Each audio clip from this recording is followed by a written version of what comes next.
தாய் வீடு ஜனவரி 2026. மலையகத் தமிழர்களை வடக்கு நோக்கி இழுத்தல் தள்ளுதல் ஏன் எதற்கு? எழுதி வாசிப்பவர் மல்லியப் செந்தித்திலகர். மலையகத் தமிழர்களை வடக்கு நோக்கி அழைக்கும் மனிதாபிமான அரசியல் அழைப்புகள் அண்மை காலமாக பேசுபொருளாகியுள்ளன. இலங்கையில் இடம்பெற்ற டித்வா பேரநிறுத்த சூழல் இந்த பேசுபொருளை விரிவாக்கி இருந்தாலும் அதற்கு முன்னரே இந்த அழைப்புகள் வரத் தொடங்கிவிட்டன. முதலில் இந்த அழைப்புகள் மனிதாபிமான அழைப்புகளாக இருக்கும் பட்சத்தில் அதற்காக மலையகம் பெருமனதோடு நன்றி சொல்ல வேண்டும்.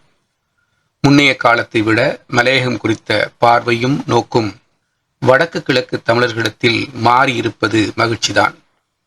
அதற்காக மலையக தமிழ் மக்கள் அனைவருக்கும் காணிகளை வழங்கி வாழ்வளிக்கும் அளவுக்கு வடக்கில் மாற்றம் வந்துவிட்டதா?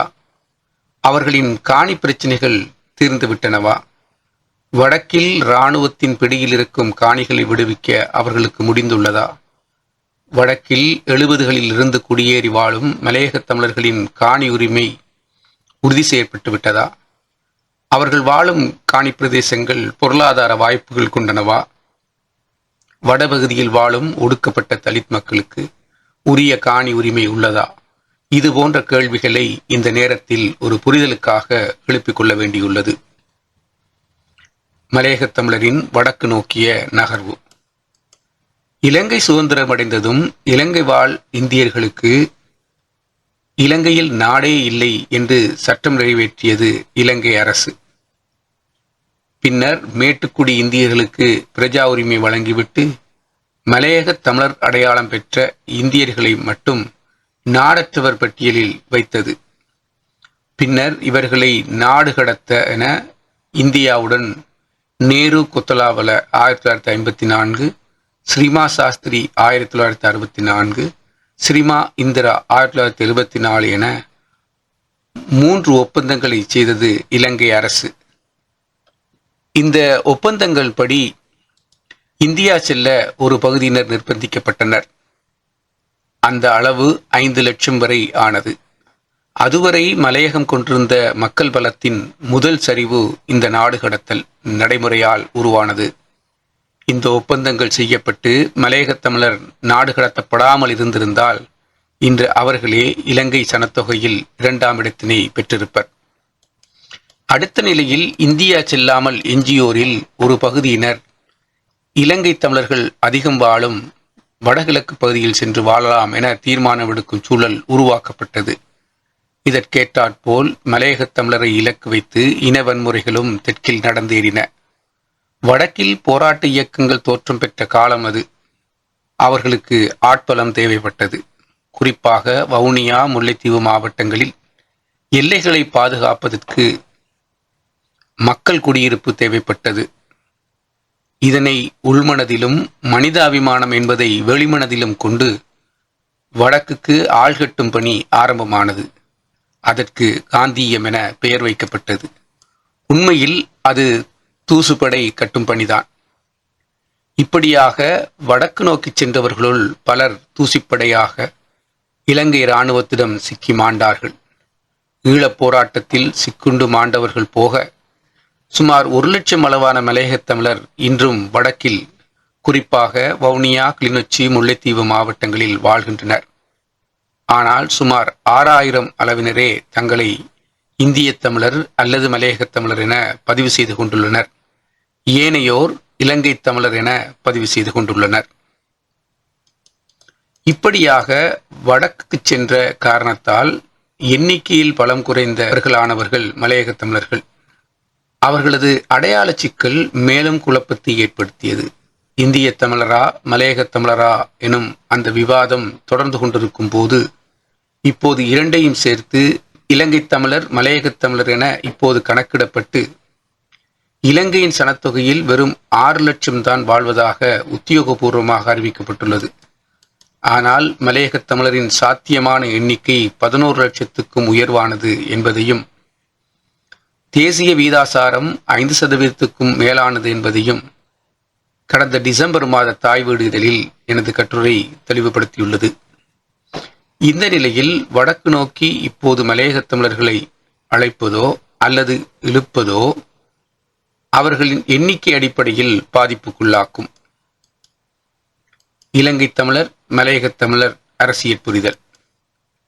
இலங்கை சுதந்திரமடைந்த கையோடு இலங்கை குடியுரிமை பறிக்கப்பட்ட மலையகத் தமிழ் மக்கள் அதற்காக தொடர்ந்து போராடி இலங்கையே எங்கள் நாடு என சட்ட ரீதியாக வென்று காட்டியுள்ளனர். இந்தியாவில் அகதியாக வாழும் மலையகத் தமிழர் இலங்கை திரும்பி வந்தால் 2009ஆம் ஆண்டு 6ஆம் இலக்க குடியுரிமை சட்டத்தின் பிரகாரம் இலங்கை பிரஜை அந்தஸ்து பெற சட்ட ஏற்பாடு உண்டு. இலங்கை சுதந்திரமடைந்த பிறகு தமிழரசு நிறுவும் கட்சியை தோற்றுவித்த இலங்கை தமிழர் தரப்பு பின்னாளில் தனி தமிழீழ கோரிக்கை வரை சென்றனர். 3 தசாப்த கால உள்நாட்டு யுத்தம் வரை நீண்ட அந்த போராட்டம் 2009ஆம் ஆண்டு நிறைவுக்கு வந்தது. எனவே இலங்கையில் தமிழர்கள் நடத்திய 2 நாட்டுரிமை போராட்டங்களும் 2009ஆம் ஆண்டு நிறைவுக்கு வந்தது எனலாம். இலங்கையில் வாழும் தமிழர்கள் தமது சுயநிர்ணய உரிமை கோட்பாடுகள் 2 முன்வைத்து சுதந்திர இலங்கையில் போராட்டம் நடத்தியுள்ளனர். இலங்கையுடன் சேர்ந்து வாழ்தல், இலங்கை பிரஜா உரிமை என்பது மலையகத் தமிழரின் அரசியல் நிலைப்பாடு. இலங்கையிலிருந்து பிரிந்து போவது இலங்கை தமிழரின் அரசியல் நிலைப்பாடு. இவை இரண்டும் வேறுபட்ட திசை கொண்ட அரசியல் போராட்ட வடிவங்கள் என்பதை அரசியல் ரீதியாக புரிந்து கொள்ள வேண்டும். இப்போது 2 தமிழினங்களும் புதிய போராட்டத்தில் இருக்கிறார்கள். இலங்கை தமிழர் மீள்குடியேற்றம் ரீசெட்டில்மெண்ட், மலையகத் தமிழர் குடியேற்றம் செட்டில்மெண்ட். இலங்கை குடியுரிமை பெற்ற பின்னரே மலையகத் தமிழர்கள் காணி உரிமை போராட்டத்தை கையில் எடுக்க முடியும். நாடே இல்லாத காலத்தில் காணி உரிமை கேட்டு போராடுவது நடைமுறை யதார்த்தமில்லை. எனவே அந்த போராட்டத்தை இப்போது ஆரம்பித்து நடாத்தி கொண்டிருக்கிறார்கள். இலங்கையில் தமிழர்கள் தமது நாட்டுரிமை போராட்டத்துக்கு பரஸ்பரம் உதவி கொண்டுள்ளனர். இலங்கை தமிழர் தரப்பில் திம்பு கோட்பாட்டில் நாடற்ற தமிழர்களுக்கு பிரஜா உரிமை எனும் கோரிக்கை மலையகத் தமிழருக்கு கை கொடுத்தது. அதே நேரம் ஈழப் போராட்டத்துக்கு மலையகத் தமிழர்கள் உயிரையும் உணர்வையும் கொடுத்துள்ளனர். வடக்கிலிருந்து யுத்தத்தால் இடம்பெயர்ந்து வந்தவர்களை மேற்கத்திய நாடுகளுக்கு முன்னமே தங்களோடு சேர்ந்து வாழ மலையகத்தவர்கள் சம்மதித்தனர். 2010ஆம் ஆண்டு இலங்கை தமிழர் ஒருவர் நுவர்லியா மாவட்ட நாடாளுமன்ற உறுப்பினராகும் அளவுக்கு அது சென்றது. ஆனால் வடக்கில் இருக்கும் மலையகத் தமிழர் ஒருவர் அப்படியான அடைவினை அடைய சாத்தியம் உள்ளதா என்பதை இங்கே எண்ணி பார்த்து கொள்ள வேண்டும். இப்போதும் கணிசமான இலங்கை தமிழர்கள் மலையகத்தில் வாழ்கின்றனர். அங்கே அவர்கள் சொந்த காணிகளை வாங்கியும் உள்ளனர்.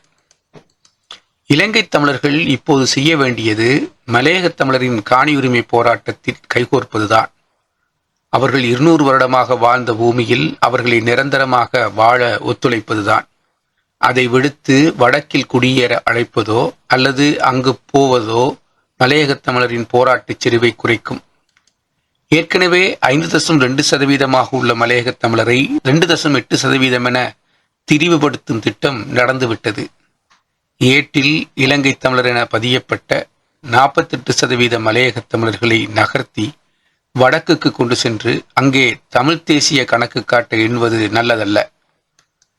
அது இலங்கையில் இன்னும் ஒரு சகோதர தேசிய இனத்தை கூறு போடும் கைங்கரியமாகவே முடியும். இப்போது மலையகத் தமிழர் தீவிரமாக முன்னெடுக்கும் காணி உரிமை போராட்டத்துக்கு வலு சேர்ப்பதே வடகிழக்கு தமிழர்களின் நேர்மையான பணியாக வேண்டும். ஒரு சில மலையக அரசியல்வாதிகளின் கொள்கை தடுமாற்ற கூற்றுக்களை வரவேற்று வடக்கிலிருந்து அரசியல் இழுப்பு செய்வது அநாகரிகமானது. அதே நேரம் இலங்கை தமிழர் இப்போது எதற்காக போராடுகிறார்கள் என தெளிவுபடுத்தி மலையகத் தமிழர்கள் நிலையில் அதற்கான ஆதரவு தளத்தை பரஸ்பரம் தேடிக்கொள்ளலாம். அது தனிநாடா, சமஷ்டியா, மாகாண சபையா அல்லது வேறு ஏதுமா என்பதில் இன்னும் தெளிவில்லை. இவ்வாறு போராட்ட வடிவம் எதுவென எட்டப்படாத நிலையில் மலையகத் தமிழர்களையும் வடக்குக்கு அழைத்து அவர்களுக்கு எத்தகைய அரசியல் உரிமையை பெற்றுக் கொடுக்கப் போகின்றார்கள் என்பதே இப்போதைய கேள்வி. நன்றி.